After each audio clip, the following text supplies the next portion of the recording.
जय हिंद प्यारे बच्चों, नमस्कार। मैं Udayveer Singh Mavi, lecturer in chemistry, government senior secondary school Hodal, जिला पलवल, हरियाणा, आपका स्वागत करता हूं क्लास 12 के केमिस्ट्री सब्जेक्ट का यूनिट नंबर 5 सरफेस केमिस्ट्री के पार्ट 2 के अंदर। और प्यारे बच्चों, हमने पार्ट 1 के अंदर पढ़ा था एडजॉर्प्शन क्या है, एडजॉर्बेट एंड एडजॉर्बेंट की डेफिनेशन, एडजॉर्प्शन एंड एब्जॉर्प्शन का डिफरेंस, जॉर्प्शन एंड डिजॉर्प्शन। और इसके बाद था हमारा मैकेनिज्म ऑफ एडजॉर्प्शन, जिसमें हमने गिब्स हेल्महोल्ट्ज इक्वेशन और सरफेस फोर्सेज को पढ़ा था। प्यारे बच्चों, हमने लास्ट लेक्चर जहां खत्म किया था वो हमारा टॉपिक था factor affects the adsorption. Factor जो अफेक्ट करते हैं एडजॉर्प्शन को वो टोटल है 4। चारों के आप नाम नोट करेंगे। सबसे पहला फैक्टर रहेगा nature and surface area of adsorbent. Second factor रहेगा नेचर ऑफ गैस एडजॉर्ब और nature of adsorbate. Third factor हमारा रहेगा टेम्परेचर और फोर्थ फैक्टर रहेगा हमारा प्रेशर। डियर फ्रेंड्स, सबसे पहले हम शुरुआत करेंगे factor number 1 nature and surface area of adsorbent से। आप नेचर से क्या समझते हैं और सरफेस एरिया को मैं एक एग्जांपल के साथ आपको एक्सप्लेन करूंगा। सपोज दैट आपने कोई एक सॉलिड लिया जिस पर हमें एडजॉर्प्शन कराना है, उसका सरफेस एरिया है 1 क्यूब का, 1 सेंटीमीटर का आपने एज लिया तो उसका सरफेस एरिया हो जाएगा 6 सेंटीमीटर स्क्वायर।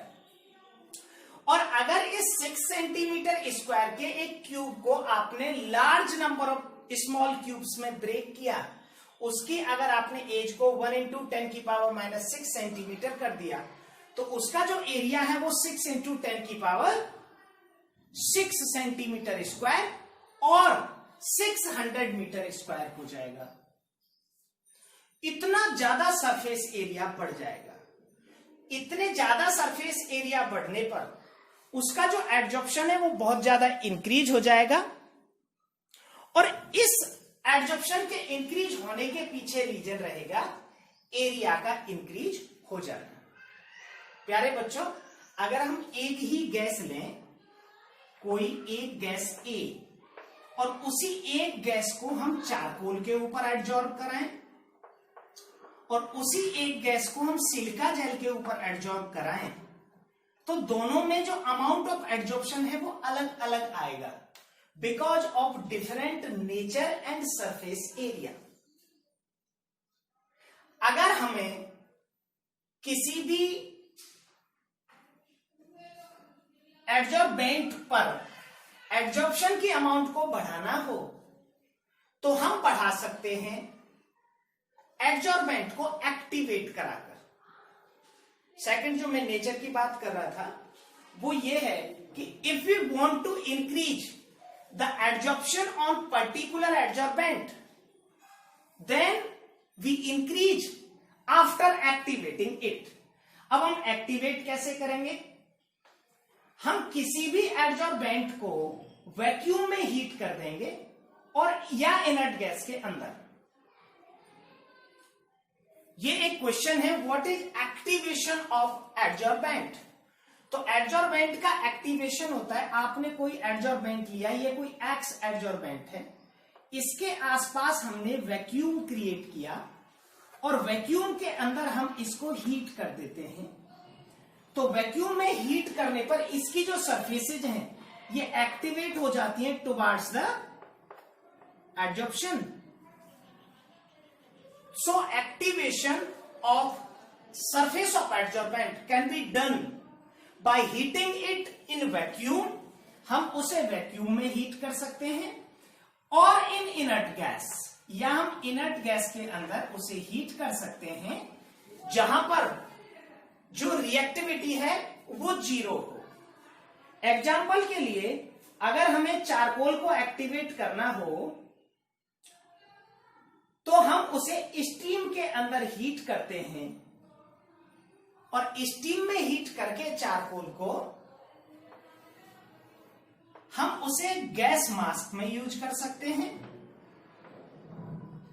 या डीकलराइजिंग इन ए सॉल्यूशन यूज कर सकते हैं। चारकोल, जो एनिमल चारकोल होता है, ये डीकलराइजेशन में भी यूज किया जा सकता है। डीकलराइजेशन का मतलब है कि अगर कहीं पर कोई सॉल्यूशन है जहां कलर्ड सब्सटेंस है और उसके अंदर आप एक्टिवेटेड चारकोल डाल देते हो, तो आपसे मन में ये क्वेश्चन आएगा, एक्टिवेटेड चारकोल क्या होता है?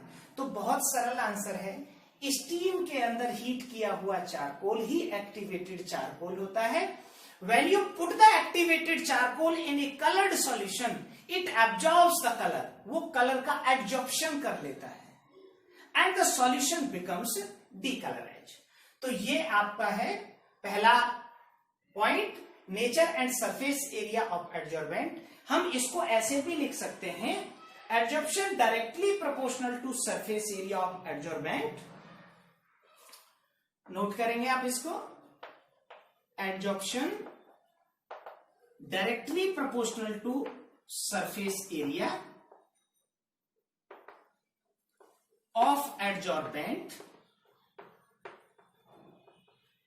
or directly proportional to free valency of the solid।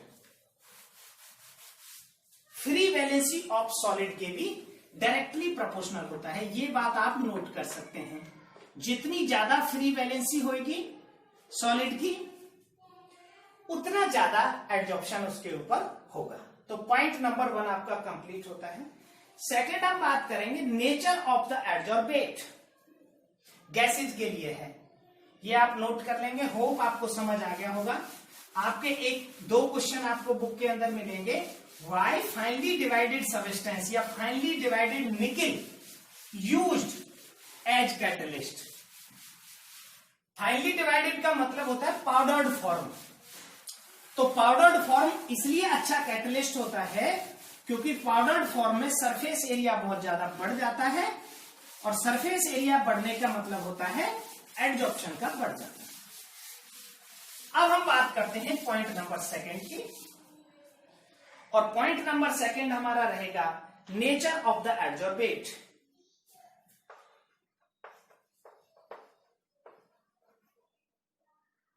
Nature of adsorbate. Dear friend, जो एडजॉर्प्शन की प्रोसेस है ये जस्ट सिमिलर एज कंडेंसेशन होती है। आप लोगों ने कंडेंसेशन देखा होगा। मैं एक छोटे से एग्जांपल के साथ आपको कंडेंसेशन समझाता हूं। कंडेंसेशन का मतलब होता है, आपने एक कंटेनर लिया,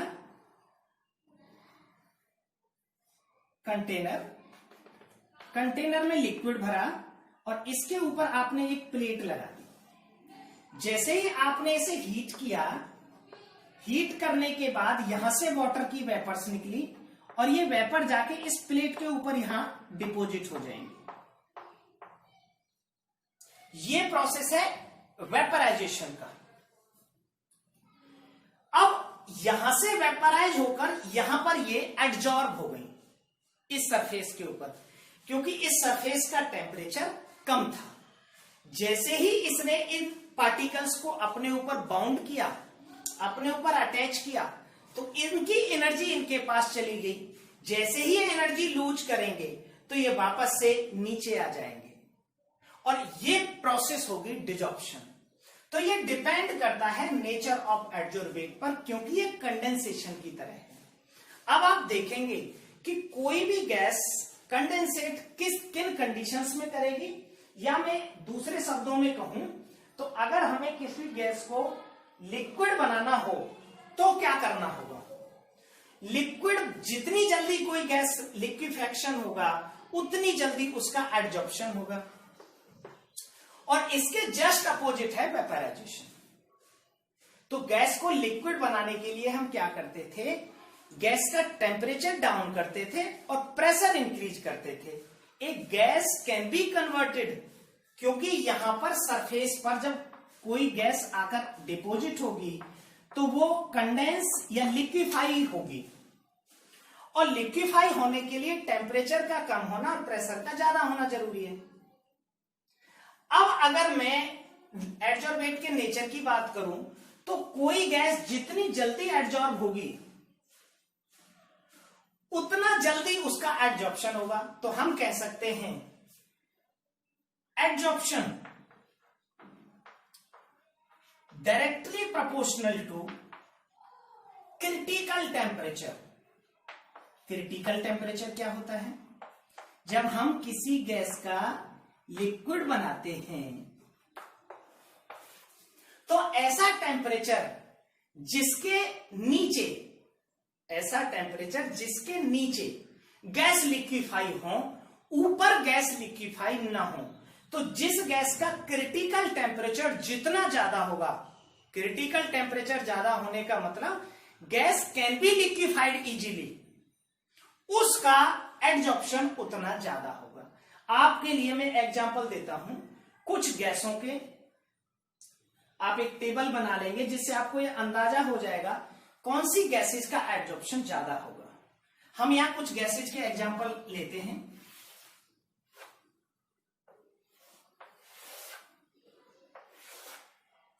हमने यहां nitrogen, hydrogen, methane, carbon dioxide, hydrogen, nitrogen, methane, CO2, HCl, hydrochloric gas, ammonia and SO2, sulphur dioxide, in gases के एग्जाम्पल लिए। अब मैं इन सभी गैसेज के आपको क्रिटिकल टेम्परेचर बताता हूं। तो जैसे ही आपको क्रिटिकल टेम्परेचर पता चलेगा, आप अमाउंट ऑफ एडजॉर्प्शन अंदाजा लगा लेंगे। सबसे कम क्रिटिकल टेम्परेचर हाइड्रोजन का है 33 केल्विन, देन 126 नाइट्रोजन का है, देन मीथेन का है 190, then carbon dioxide 304, then HCl 324, then ammonia 406, then SO2 430। ये इनके क्रिटिकल टेम्परेचर है। अच्छा, एक दूसरा और तरीका है, मैं आपको बताऊं, जो जितनी ज्यादा पोलराइज होती है, ये मैं अपने लैंग्वेज में बता रहा हूं, नॉट बुकी कि मैं किताब जैसी कोई चीज बता रहा हूं। जो गैस जितनी पोलराइज होगी, उस गैस के जो पोलैरिटी है उसके कारण जो इंटरमॉलिक्यूलर फोर्स है वो इतने स्ट्रांग होंगे, और जितने इंटरमॉलिक्यूलर फोर्सेज स्ट्रांग होते हैं, कोई भी गैस उतनी जल्दी लिक्विफाइड होती है। तो जो गैस जितनी जल्दी लिक्विफाइड होगी उसका एडजॉर्प्शन उतना ही ज्यादा होगा। हम यहां इन गैसेज की ml में अमाउंट देखेंगे जो एडजॉर्ब होगी। सबसे पहले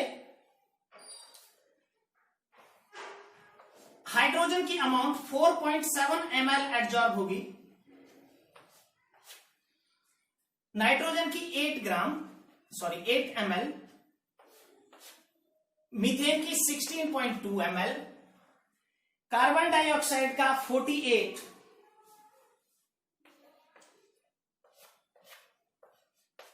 HCl का 72,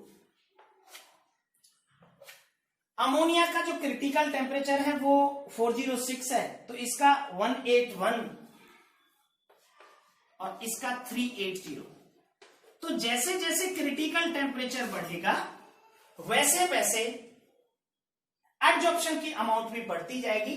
आप इस टेबल को बना लेंगे जिससे आपको यह अंदाजा हो जाएगा कि कौन सी गैस का एडजॉर्प्शन ज्यादा होगा और किन फैक्टर्स पे वो डिपेंड करेगा। मैंने आपको बता दिया था लिक्विफैक्शन पे डिपेंड करेगा किसी भी एडजॉर्बेट गैस के। तो लिक्विफैक्शन डिपेंड करता है क्रिटिकल टेम्परेचर पर। डियर फ्रेंड्स, ये हो गया हमारा second factor, adsorption of gas on the surface of liquid depends on nature of gas adsorb. Adsorption directly proportional to critical temperature के। क्रिटिकल क्योंकि जो गैस होती है उसका जितना अच्छा लिक्विफेक्शन होगा उतना अच्छा एडजॉर्प्शन होगा। तो हमने यहां एडजॉर्प्शन जो होता है वो लिक्विफेक्शन डिपेंड करता है क्रिटिकल टेम्परेचर पर। क्रिटिकल टेम्परेचर की डेफिनेशन मैंने आपको बताई थी। फिर हमने कुछ गैसेज के एग्जांपल लिए हैं जिनको अगर हम सरफेस पर लिक्विफाई कराएं तो उनके क्रिटिकल टेम्परेचर्स ये होंगे, उसी के अकॉर्डिंग इनकी जो अमाउंट है वो ml में हमने ली है। अब बात करते हैं तीसरे फैक्टर टेम्परेचर की।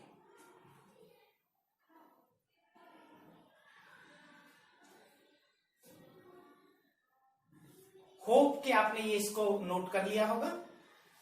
Now come to the factor number 3,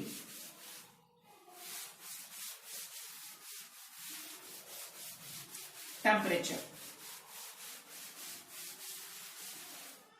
temperature का अभी जब मैं नेचर ऑफ गैस एडजॉर्ब बता रहा था तब भी मैंने आपको बताया था, लेकिन अभी हम फ्रेश कुछ नए एग्जांपल्स के साथ इसको डिस्कस करेंगे। टेम्परेचर के एग्जांपल को देखा जा सकता है ले चैटेलियर प्रिंसिपल के साथ। ले चैटेलियर प्रिंसिपल ये कहता था अगर कोई रिएक्शन एक्जियोथर्मिक है तो उस रिएक्शन का जो रेट है वो टेम्परेचर बढ़ाने पर कम हो जाता है या equilibrium shift to backward direction. अगर मैं आपसे बात करूं कि अगर हमने एडजॉर्बेट को एडजॉर्बेंट में ऐड किया तो हमें एडजॉर्प्शन मिलेगा,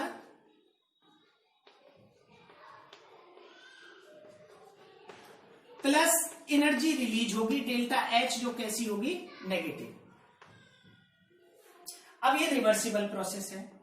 according to Le Chatelier principal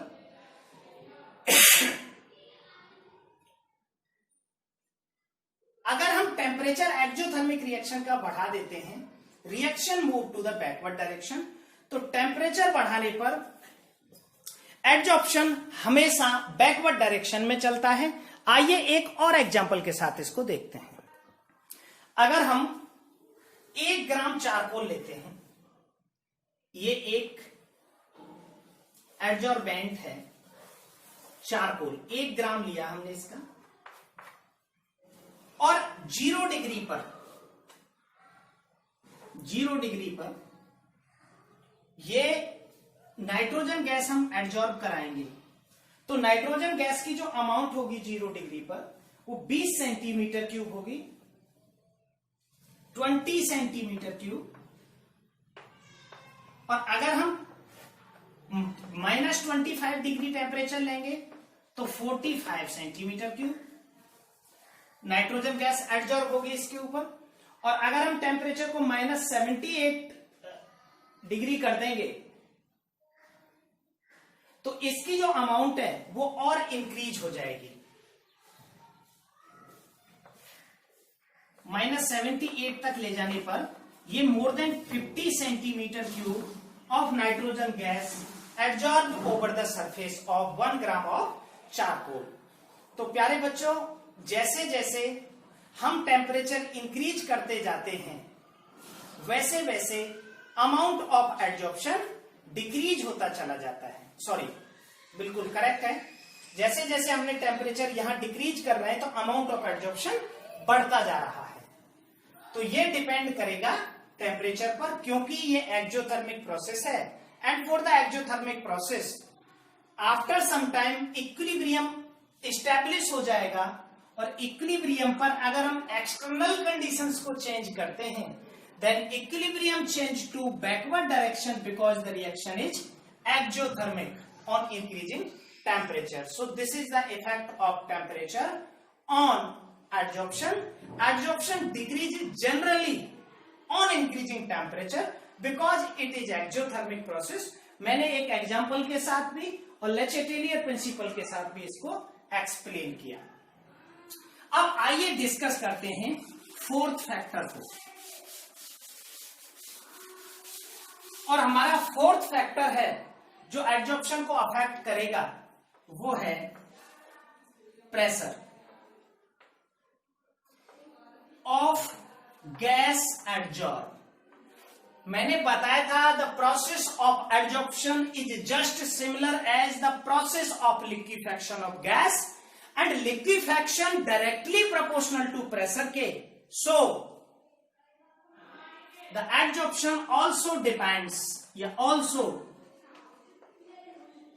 directly proportional to pressure के, जिसे हम बाद में एक्सप्लेन करेंगे by another topic adsorption isotherm. Adsorption isotherm नामक टॉपिक से हम दोबारा से एक्सप्लेन करेंगे। फिलहाल के लिए हम इतना ही समझेंगे और अब चलते हैं हम अपने अगले टॉपिक की ओर, और अगला टॉपिक हमारा रहेगा द टाइप ऑफ एडजॉर्प्शन।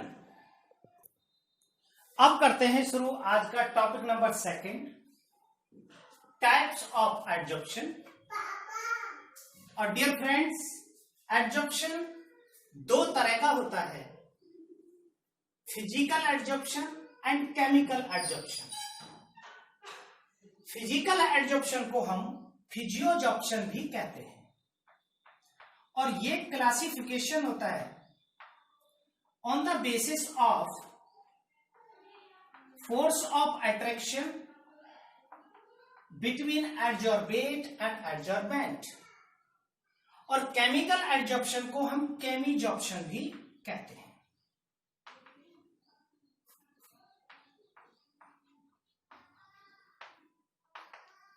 तो ये 2 तरह का होता है, adsorption on the basis of force of attraction between adsorbate and adsorbent.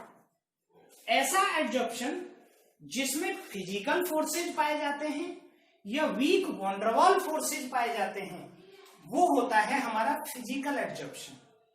And the adsorption in which there are strong chemical bond और chemical forces between adsorbate and adsorbent called chemisorption. ये आपका कोई एडजॉर्बेंट है और अगर इनके बीच में यहां पर एडजॉर्प्शन हो रहा है और फोर्सेज फिजिकल फोर्सेज है, वीक फिजिकल फोर्सेज, तो होगा फिजियोजॉर्प्शन। और अगर ये कोई एडजॉर्बेंट है और यहां पर एडजॉर्प्शन हो रहा है किसी एडजॉर्बेट का, और इनके बीच में स्ट्रॉन्ग केमिकल बॉन्ड बनते हैं, कोवैलेंट या आयनिक, दोनों में से कोई सा हो सकता है, तो इसको हम कहते हैं केमिजॉर्प्शन। दोनों के एग्जांपल्स आप इस तरह से देख सकते हैं। अगर ठंडी पानी की बोतल के ऊपर वाटर ड्रॉपलेट्स आकर एब्जॉर्ब होती हैं तो वो फिजिकल एडजॉर्प्शन होता है, और अगर आयरन के ऊपर रस्ट एब्जॉर्ब होती है या रस्टिंग होती है तो वो केमिजॉर्प्शन होता है, क्योंकि वहां केमिकल फोर्सेज बनते हैं। जो फिजिकल एडजॉर्प्शन है ये मल्टी लेयर्ड होता है, एक के बाद एक बहुत सारी लेयर बनती चली जाती हैं। और जो केमिजॉर्प्शन है ये हमेशा मोनो लेयर्ड होता है, एक लेयर बनने के बाद केमिजॉर्प्शन नहीं होता। तीसरा पॉइंट, सबसे पहला पॉइंट रहेगा, आप अगर इन दोनों की डेफिनेशन में रहेगा, in which physical forces are present called physical adsorption. Example लेंगे, किसी भी सरफेस के ऊपर आकर ड्रॉपलेट्स का या गैसेज का आकर एब्जॉर्ब हो जाना without changing their chemical composition, physical adsorption. अगर केमिकल कंपोजिशन चेंज हो जाता है देन केमिजॉर्प्शन। ये मल्टी लेयर्ड होता है, ये मोनो लेयर्ड होता है। तीसरा पॉइंट, ये स्पेसिफिक नहीं होता। स्पेसिफिक ना होने से मतलब है कि किसी भी एडजॉर्बेंट के ऊपर कोई भी एडजॉर्बेंट आकर इकट्ठा हो जाएगा, लेकिन ये स्पेसिफिक होता है नेचर में। किसी भी एडजॉर्बेंट के ऊपर आकर कोई भी एडजॉर्बेंट आकर डिपोजिट नहीं हो सकता। चौथा पॉइंट, ये जो फिजिकल एड्जॉर्प्शन है, इसमें क्योंकि weak van der Waals forces होते हैं तो लेस एनर्जी ऑफ एड्जॉर्प्शन होती है, लेस इंथैल्पी ऑफ एड्जॉर्प्शन। ये क्वेश्चन कई बार पूछ लिया जाता है कि इंथैल्पी किसकी कम होती है, तो इंथैल्पी फिजिकल एड्जॉर्प्शन की कम होती है 35 to 40 किलो जूल पर मोल, और केमिकल एड्जॉर्प्शन की जो इंथैल्पी होती है वो बहुत हाई इंथैल्पी होती है, और इसकी इंथैल्पी होती है अप्रॉक्स 180 to 200 किलो जूल पर मोल। Point number 4। अगर मैं पॉइंट नंबर 5 की बात करूं तो टेम्परेचर बढ़ाने पर फिजिकल एड्जॉर्प्शन घटता है, लेकिन केमिकल एड्जॉर्प्शन पहले बढ़ता है फिर घटता है।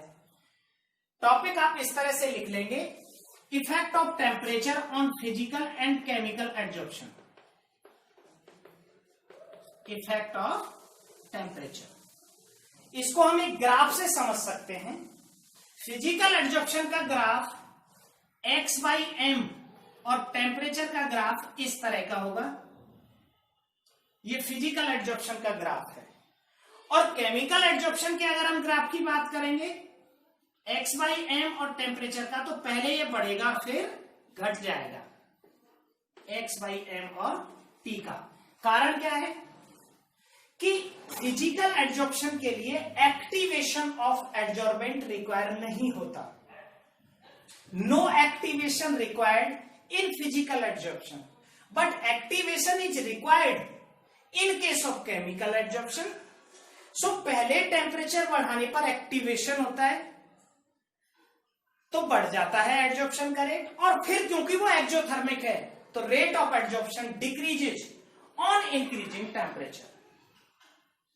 तो ये इन दोनों का डिफरेंस हो जाएगा, इन दोनों की definition and effect of temperature on physical and chemical adsorption. अब यहां से एक और क्वेश्चन बनाएंगे आप, right the difference between physical and chemical adsorption. इसके सारे पॉइंट्स मैंने आपको बता दिए हैं, दोबारा से आप एक बार सुन लेंगे। इनमें वीक फिजिकल फोर्सेज होते हैं, स्ट्रॉन्ग केमिकल बॉन्ड होते हैं। ये स्पेसिफिक नहीं होता, ये स्पेसिफिक होता है। ये मल्टीलेयर्ड होता है फिजिकल एड्जॉर्प्शन, ये मोनोलेयर्ड होता है। ये टेम्परेचर बढ़ाने पर हमेशा घटता है, ये टेम्परेचर बढ़ाने पर पहले बढ़ेगा फिर घटेगा। No activation required, activation required. Enthalpy of adsorption बहुत कम होती है, इंथैल्पी ऑफ एड्जॉर्प्शन बहुत ज्यादा होती है। ये रिवर्सिबल होता है नेचर में और ये इरिवर्सिबल होता है। तो इस तरह से इसके ये 7 से 8 पॉइंट बन जाएंगे और इनसे हम एक क्वेश्चन भी तैयार कर लेंगे और छोटे छोटे कई सारे क्वेश्चन इससे बन जाएंगे। तो अभी तक हमारे 2 टॉपिक कंप्लीट हो चुके हैं, factor of adsorption and type of adsorption. Now we will talk about the adsorption isotherm. आइए पढ़ते हैं एड्जॉर्प्शन आइसोथर्म को। और डियर फ्रेंड्स, अब पढ़ते हैं हम अपना तीसरा टॉपिक एड्जॉर्प्शन आइसोथर्म। शुरुआत करेंगे एड्जॉर्प्शन आइसोथर्म की डेफिनेशन के साथ। आइसो का मतलब होता है सेम और थर्म का मतलब होता है टेम्परेचर। प्यारे बच्चों, आइसोथर्म हम पहले भी पढ़ चुके हैं। थर्मोडायनेमिक्स का टर्म है आइसोथर्म। कांस्टेंट टेम्परेचर पर जो ग्राफ प्लॉट किया जाता है उसको आइसोथर्म कहते हैं। बॉयल्स लॉ में जो वॉल्यूम होता है गैस का वो इनवर्सली प्रोपोर्शनल होता है प्रेशर के कांस्टेंट टेम्परेचर पर। तो हम वहां पी और वी का ग्राफ खींचते थे कांस्टेंट टेम्परेचर पर, उसको भी हम आइसोथर्म बोलते थे। लेकिन यहां जो एड्जॉर्प्शन है वो प्रेशर के डायरेक्टली प्रोपोर्शनल होता है।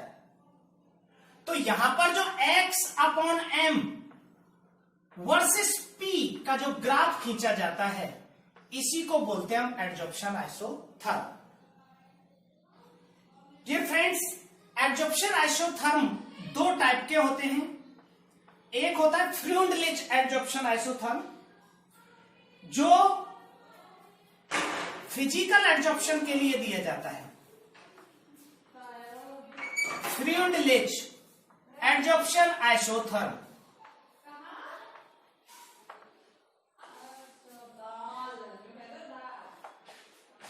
और फ्रीउंडलिच एडजॉर्प्शन आइसोथर्म में हम रिलेशन को एक्सप्लेन करते हैं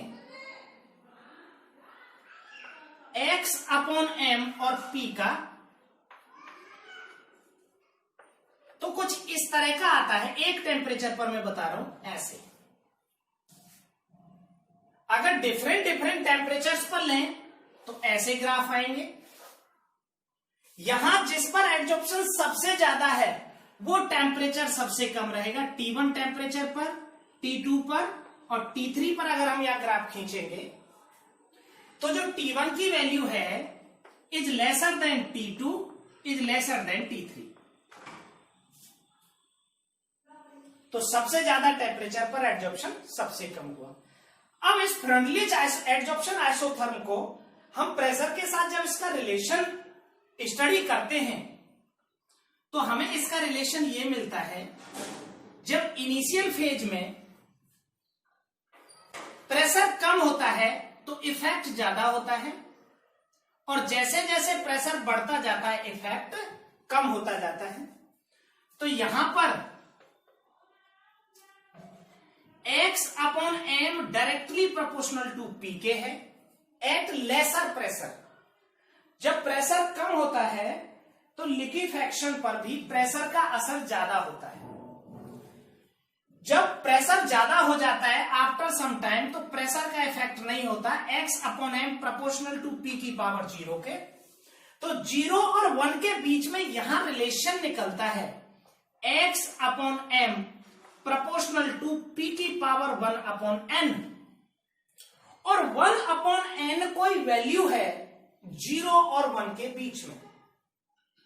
तो एडजॉर्प्शन आइसोथर्म इंटरमीडिएट प्रेशर्स पर हमने ये ग्राफ प्लॉट किया तो तीन रिलेशन निकले, x upon m proportional to p की power 1 at low pressure, x upon m proportional to p की power 0 at high pressure, and x upon m is equal to p की power k p की power 1 upon n के, जहां 1 upon n एक number है 0 और 1 के बीच में।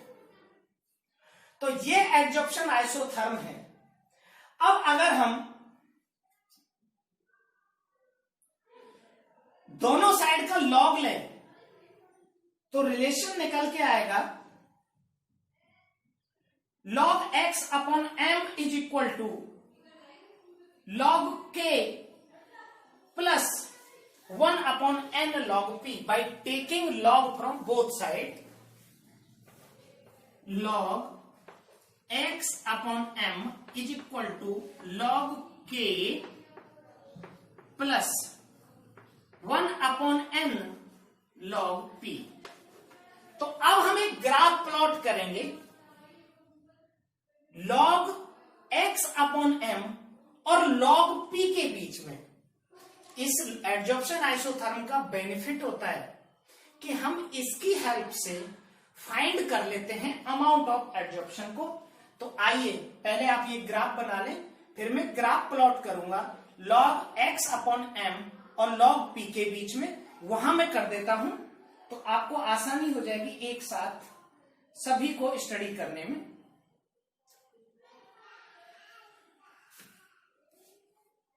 नोट करेंगे आप, और इसके बाद हमारा एक टॉपिक और रहेगा एप्लीकेशन ऑफ एडजॉर्प्शन, और एडजॉर्प्शन टॉपिक आपका खत्म हो जाएगा। अब हम ग्राफ प्लॉट करेंगे log x अपॉन m और log p के बीच में। तो ये ग्राफ आएगा कुछ इस तरह का। अब इसमें जो इंटरसेप्ट है इसकी वैल्यू तो होगी log k के बराबर, ये इंटरसेप्ट है intercept is equal to log k, और जो स्लोप की वैल्यू है वो होगी 1/n के बराबर। So by knowing the values of intercept from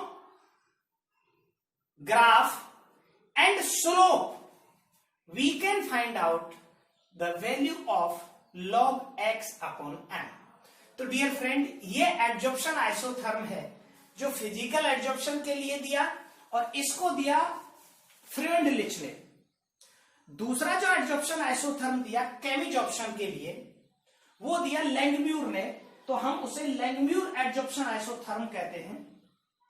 और लैंगम्यूर एडजॉर्प्शन आइसोथर्म बताता था जो x अपॉन m का रिलेशन है उसको काइनेटिक थ्योरी ऑफ गैसेज के according.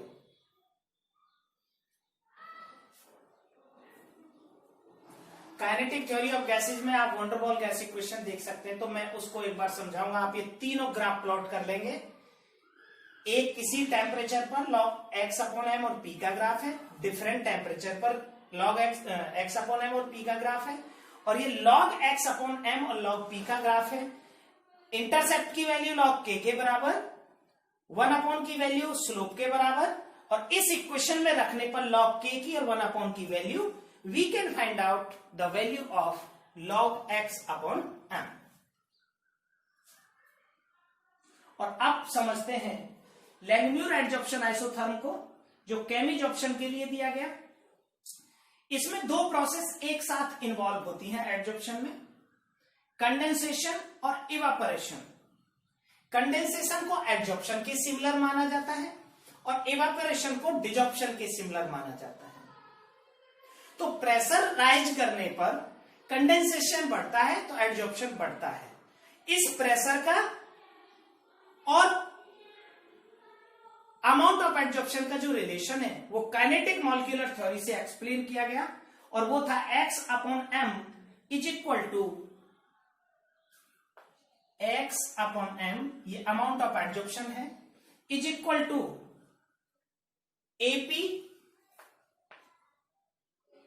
AP plus upon 1 plus BP,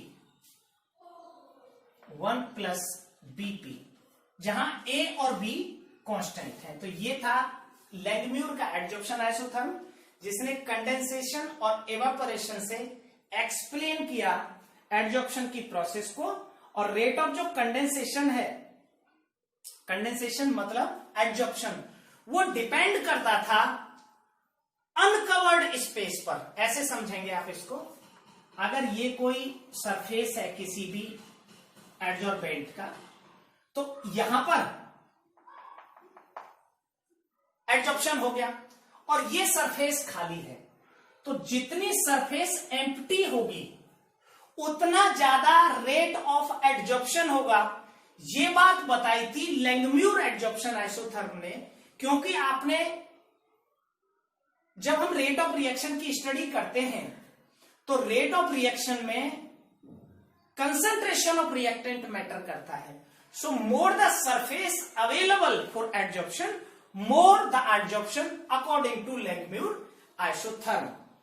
तो डियर फ्रेंड्स, अब तक हमारे 3 टॉपिक कंप्लीट हो चुके हैं आज के। Factor affects the adsorption, type of adsorption and adsorption isotherm. और अब हमारा लास्ट का टॉपिक है एप्लीकेशन ऑफ एडजॉर्प्शन, जिसमें मैं आपको कुछ एग्जांपल्स दूंगा और फिर हम पढ़ेंगे कुछ क्वेश्चंस जो एडजॉर्प्शन पर बेस्ड होंगे। आइए पढ़ते हैं कुछ इसके एप्लीकेशन डेली लाइफ में। डियर फ्रेंड्स, अब हम पढ़ते हैं हमारा टॉपिक नंबर 4, और आज का रहेगा वो लास्ट टॉपिक, और टॉपिक है एप्लीकेशन ऑफ एडजॉर्प्शन। एडजॉर्प्शन के हमारी लाइफ में क्या यूजेज हैं? सबसे पहला यूज है क्रिएटिंग हाई वैक्यूम। अगर हमें बहुत हाई वैक्यूम क्रिएट करना हो तो हम उस जगह पर चारकोल के पीसेज रख देते हैं और चारकोल के पीस रखने पर वहां से सारी गैसेज और सारी ह्यूमिडिटी वो इवैक्यूएट कर ली जाती है और हाई वैक्यूम क्रिएट हो जाता है। सेकंड एप्लीकेशन है गैस मास्क बनाने में। डियर फ्रेंड, जो गैस मास्क होते हैं वो बहुत ज्यादा यूजफुल होते हैं जहां पर लेबरर्स वर्क करते हैं या कहीं अगर हार्मफुल गैसेज हैं उनको एब्जॉर्ब कर लिया जाता है गैस मास्क के द्वारा। और इसमें हम गैस मास्क के अंदर यूजुअली एक्टिवेटेड चारकोल या मिक्सचर ऑफ एब्जॉर्बेंट यूज करते हैं। तीसरा एप्लीकेशन है टू कंट्रोल ह्यूमिडिटी। ये जहां मेडिसिन इंडस्ट्री होती है, जहां पर ऑक्सीडेशन हो जाने का खतरा होता है, तो वहां पर हम ह्यूमिडिटी को कंट्रोल करते हैं by the using of concept adsorption. और इसके लिए हम सिलिका जेल या चारकोल या और एब्जॉर्बेंट जो वाटर को वहां से रिमूव कर सके यूज करते हैं। इसका फोर्थ एप्लीकेशन है हेट्रोजीनियस कैटालिसिस में। Dear friend, heterogeneous catalysis chemistry के अंदर बहुत इंपॉर्टेंट रोल प्ले करता है। मोस्टली रिएक्शंस में जहां पर ट्रांजिशन मेटल्स कैटलिस्ट की फॉर्म में यूज किए जाते हैं, तो वो हेट्रोजीनियस कैटालिसिस का एग्जांपल है। हम इसको कैटालिसिस टॉपिक के अंदर सेपरेटली एक्सप्लेन करेंगे। पांचवा जो इसका एप्लीकेशन है डीकलराइजेशन में। अगर कोई सॉल्यूशन है, डीकलराइजेशन कह सकते हैं या ब्लीचिंग हम इसे कह सकते हैं। अगर हमें किसी सॉल्यूशन को ब्लीच करना है तो सॉल्यूशन के अंदर हम एब्जॉर्बेंट डाल देते हैं और इसका बेस्ट एग्जांपल होता है जो फ्रॉथ फ्लोटेशन प्रोसेस होती है, उसमें एब्जॉर्ब कर लिया जाता है। सॉल्यूशन के अंदर एब्जॉर्प्शन के लिए डीकलराइजेशन में हम क्या करते हैं कि एक कलर्ड मटेरियल होता है, कलर्ड सॉल्यूशन, उसके अंदर जैसे हम एब्जॉर्बेंट डाल लेते हैं तो जो पिगमेंट्स होते हैं वो एब्जॉर्ब हो जाते हैं और सॉल्यूशन डीकलराइज हो जाता है।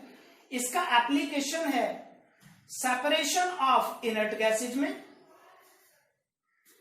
इनर्ट गैसेज को अगर सेपरेट करना हो, इनर्ट गैस सेपरेशन कैसे होगा?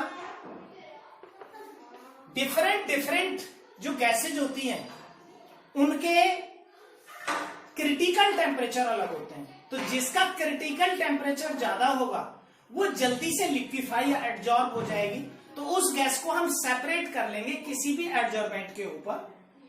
नेक्स्ट हमारा इसका एग्जांपल है बीमारियों का समाधान करने में, क्योरिंग डिजीजेज। डिजीज को क्योर कैसे किया जाता है? इसकी हेल्प से कि बहुत सारे जर्म्स ऐसे होते हैं जो बीमारी पैदा करते हैं।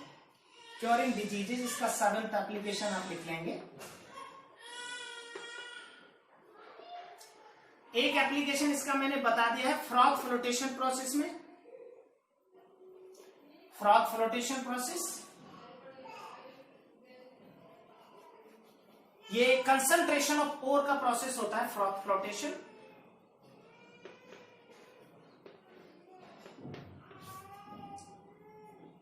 तो डिजीज में जो जर्म्स होते हैं, जर्म्स को एब्जॉर्ब कर लिया जाता है, तो उस पर्टिकुलर एरिया को वहां से क्लीन कर दिया जाता है। So these are the some basic applications of absorption.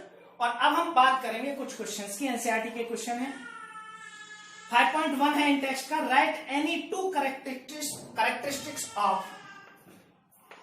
Question number 5.1 in text का है, right any two characteristics of adsorption।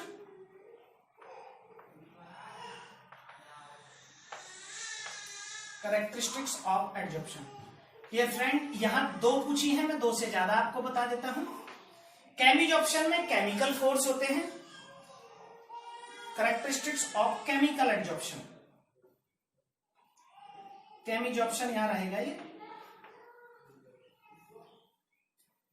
Chemical bond होता है, strong chemical force, high enthalpy of adsorption, monolayered होता है, इरिवर्सिबल होता है, स्पेसिफिक होता है नेचर में। टेम्परेचर बढ़ाने पर पहले बढ़ता है फिर घट जाता है। ये केमिजॉर्प्शन है। स्पेसिफिक इन नेचर, एक्टिवेट कराने की जरूरत होती है एडजॉर्बेंट को, एक्टिवेशन रिक्वायर्ड, मोनोलेयर्ड, इरिवर्सिबल। ये इसके कैरेक्टरिस्टिक्स हैं। अगला क्वेश्चन है, why does physisorption decrease with increase in temperature. अगला क्वेश्चन है, why does physisorption decrease with increase in temperature.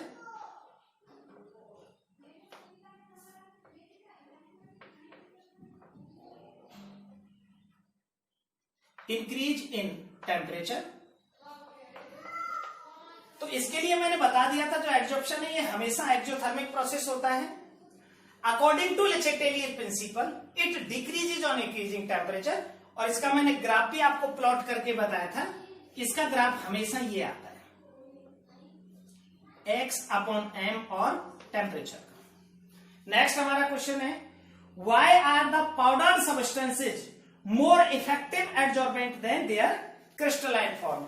इसका तो मैंने एग्जांपल आपको दिया था कि जो क्रिस्टलाइन फॉर्म होती है, अगर हम उसको छोटे छोटे पार्ट्स में ब्रेक कर देते हैं तो उनका सरफेस एरिया बढ़ जाता है, और because of increase in surface area वो बहुत अच्छे एडजॉर्बेंट के रूप में काम करते हैं। तो डियर फ्रेंड, एडजॉर्प्शन टॉपिक आपका होता है खत्म, और अब अगले टॉपिक कैटलिस्ट के साथ मिलेंगे हम सरफेस केमिस्ट्री के पार्ट नंबर 3 में।